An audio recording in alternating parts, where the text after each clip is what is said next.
நிறைய இடத்துல ஸ்பீச் கொடுக்க போகும்போது டாக்டர் மலச்சிக்கல் தொந்தரவு ரொம்ப நாளாக இருக்குது, இதுக்கு ஏதாவது டிப்ஸ் சொல்லுங்கன்னு சொல்லிட்டு நிறைய சொல்லுவாங்க. ஸோ அதனால் ஒரு சூப்பரான டிப்ஸு இதில் கண்டிப்பாக உங்களுடைய மலச்சிக்கல் பிரச்சனை நல்லா பெட்டராக இருக்குங்க. இதை ட்ரை பண்ணி பாருங்கள். என்ன அப்படின்னு பார்த்தோம்னா, இந்த மலச்சிக்கல் பிரச்சனை வர்றதுக்கு காரணம் உங்களுடைய குடல் பகுதியில் இருக்கக்கூடிய கெட்ட பாக்டீரியாஸ் அதிகமாக இருக்கிறது, இல்லைன்னா நல்ல பாக்டீரியாஸ் குறைவாக இருக்கிறது.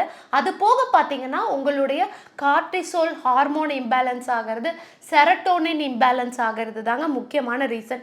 இதில் ரொம்ப முக்கியமான ரீசன் நம்மளுடைய குடல் பகுதியில் இருக்கக்கூடிய நல்ல பாக்டீரியாஸ் அதிகமாக இல்லாதது தான் இதுக்கு காரணம். இந்த நல்ல பாக்டீரியாஸ்க்கு உணவு எது அப்படின்னு பார்த்தீங்கன்னா ஷார்ட் செயின் ஃபேட்டி ஆசிட்னு சொல்லிட்டு ஒரு ஃபேட்டி ஆசிட் இருக்குது. அந்த ஃபேட்டி ஆசிட் தான் இந்த வயிற்றுக்குள்ளே இருக்கக்கூடிய நல்ல நுண்ணுயிரிகளுக்கு உணவாக அமையுது.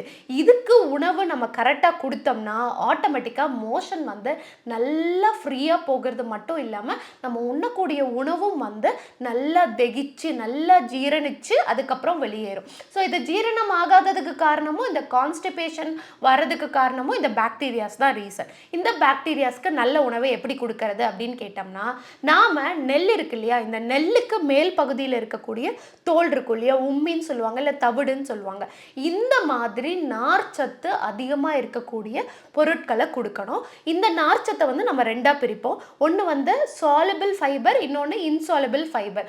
சாலபிள் ஃபைபர்னால் நம்ம தண்ணியில் போட்டு அப்படியே அது கரைஞ்சி போயிடும். அதாவது நம்ம ஃப்ரூட்ஸ் அப்படியே சாப்பிடும் போது நல்லா கடிச்சு சாப்பிடும் போது அந்த ஃபைபர் எல்லாமே நல்லா மென்று போயிடுது இல்லையா, அந்த மாதிரி நீங்கள் ஃபைபரை நிறைய எடுத்துக்கணும். சாலபிள் ஃபைபரை அதிகமாக எடுத்துக்கணும்.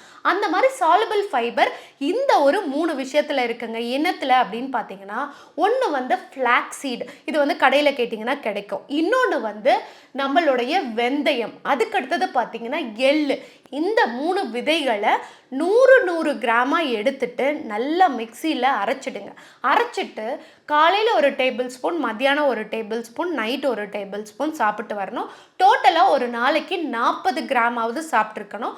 ஒரு வாரத்துக்கு 300 கிராம் அரைச்சி வச்சுட்டு 7 நாள் இந்த மாதிரி சாப்பிட்டே வரும்போது கண்டிப்பாக உங்களுக்கு இருக்கக்கூடிய மலச்சிக்கல் பிரச்சனை ரொம்ப ஈஸியாக சரியாக போயிடுங்க. கூடவே சேர்த்து நல்லா ஹாட் வாட்டரை ஒரு டம்ளர் சேர்த்து குடிச்சுக்கோங்க.